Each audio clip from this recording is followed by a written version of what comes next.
네, 이어서 내일장 미리 보기 보겠습니다. 오늘 시장 좀 장 후반으로 갈수록 좀 더 탄력을 받고 있습니다. 코스피가 현재 2030선 후반에서 움직이고 있는데요. 기관 매수하고 있는데 연기금 쪽에서 또 1,000억 원 넘는 매수 자금도 들어오고 있습니다. 내일장에 대한 어떤 힌트가 나오고 있을까요? 오늘은 KTB투자증권 김윤서 연구원과 함께합니다. 연구원님 안녕하세요. 네, 안녕하세요. 네, 내일장에 주목해볼 만한 국내 변수 어떤 게 있을까요? 네, 우선 지금 이제 실적 시즌이 본격적으로 시작이 됐기 때문에 계속해서 좀 실적 발표가 됩니다. 일단 저희 하우스 커버리지 중에서는 그 금호석유화학 3분기 실적이 발표가 되는데, 우선 저희는 죄송합니다. 저희는 일단 그 금호석유화학에 대해서는 조금 이제 계속해서 좀 보수적인 관점을 유지를 하고 있습니다. 무엇보다 이제 합성고무 사업 부분의 좀 실적이 계속해서 좋지 않기 때문에요. 이 부분에 대한 좀 개선을 말하기 아직 좀 조심스럽다라고 판단을 하고 있어서 3분기 실적은 조금 눈높이를 낮추고 접근을 좀 해야 된다라고 좀 보고 있고요.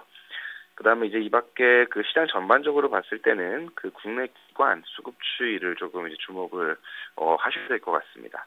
그 일단 이제 외국인 수급이 어느 정도 조금 이제 과매도 국면에서 벗어나서 조금 이제 그 중립적인 수준을 나타내고 있고, 이런 가운데 시장을 주도할 수 있는 건 아무래도 좀 기관 수급이거든요. 오늘 이제 오후 들어서 그 코스피 대비해서 코스닥, 그다음에 이제 대형주 대비해서 좀 중소형주가 상대적으로 좀 강세 반전을 할 수 있었던 그런 핵심 배경에는 좀 기관 수급 전환이 있다고 보고 있습니다. 특히 이제 그 코스닥 같은 경우에 기관 수급이 계속해서 좀 매도 우위를 보이다가 좀 본격적으로 좀 매수 우위를 나타내기 시작을 했습니다.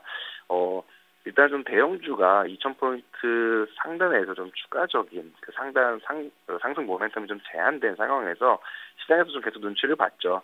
대형주가 여기서 더 올라가기에는 좀 펀더멘털이 좀 부담스럽고, 그다음에 또 그렇다고 중소형주, 제약 바이오 쪽을 사기에는 또 밸류에이션이 좀 부담스럽다라고 좀 생각을 했었는데, 이제 일단 좀 시장 리스크가 아무래도 좀 국내 시장을 포함해서 좀 글로벌 그 금융시장의 리스크가 많이 완화가 되다 보니까 아무래도 좀 중소형주, 제약 바이오 쪽이 조금 이제 좀 싸 보이기 시작하는 것 같습니다. 아무래도 좀 위험에 대한 좀 할인율이 낮아지면 아무래도 좀 높은 밸류에이션도 거의 좀 관대해질 수 있기 때문에 오늘과 같은 좀 제약 바이오, 중소형주의 강세 형상이 나타나고 있는데, 만약 내일도 기관 수급이 계속해서 중소형주나 코스닥 쪽으로 들어와 준다면 이런 좀 개별 종목 장세가 좀 지속될 가능성이 있습니다.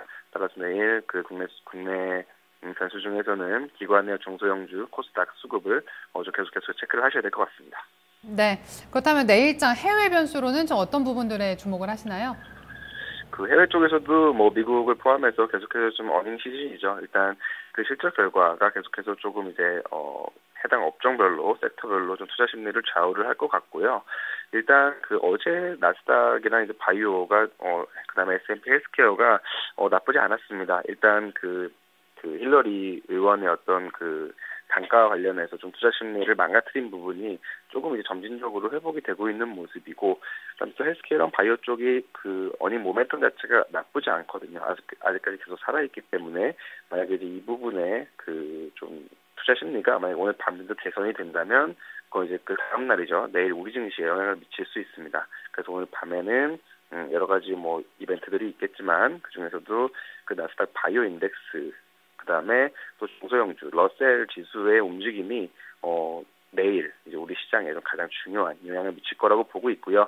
만약에 오늘 밤에 이제 바이오 쪽이라든지 아니면 러셀 쪽이 S&P나 다우 쪽보다 상대적으로 강세를 나타낸다면 우리나라 시장에서도 내일 좀 대형주보다는 코스닥 쪽 중소형주가 상대적으로 강한 그런 모습이 좀 이어질 수 있지 않겠냐라고 생각을 하고 있습니다. 그렇다면 내일장에서도 또 기관 수급 그리고 중소형주 정도가 또 포인트가 될 것 같은데 내일장 전망 어떻게 보시는지, 그리고 전략도 함께 세워주시죠. 네, 우선 저희는 이제 지난주 초부터 계속해서 그 중소형주의 조정이 좀 끝나가는 것 같고 좀 가격 매력이 증가하고 있다고 말씀을 드렸는데, 그런 전략이 이제 아직까지는 계속 유효한 것 같습니다. 일단 시장 리스크가 계속해서 회복이 되고 있는 상황에서 그 대형주 쪽 계속해서 좀 업사이드가 막힌 그런 상황이기 때문에 상대적으로 시장의 유동성은 중소형주 쪽으로 계속해서 좀 움직일 수 있다라고 보고 있고요. 다만 이제 그 상반기와 같은 그런 좀 그 고강도의 매수세는 조금 기대하기는 어려울 것 같습니다. 아무래도 연말로 갈수록 다시 좀 연준의 기준금리 인상과 관련한 어떤 노이즈들 나타날 수 있기 때문에 조금 이제 그 투자 기간은 좀 짧게 잡으시고 중소형주 쪽으로 계속해서 접근을 하시는 그런 전략을 추천을 해드리겠고요. 저희는 중소형주 중에서는 아무래도 계속해서 좀 실적 가시성이 높은 업종, 그다음에 종목 중심으로 접근을 하는 것을 추천을 해드립니다. 그 바이오 쪽에서는 저희는 한미약품과 그다음에 그 LG 생명과학을 굉장히 좋게 보고 있고요. 특히 이제 가장 선호하는 종목은 LG 생명과학이고, 그다음에 화장품 쪽에서는 그 코스맥스, 그다음에 이제 아모레퍼시픽 이 두 가지 종목을 계속해서 추천해 드리겠습니다. 네, 연구원님 말씀 고맙습니다. 네, 감사합니다. 네, 집중 골든타임 1부 함께 하셨습니다. 잠시 후 2부에서 찾아뵙겠습니다.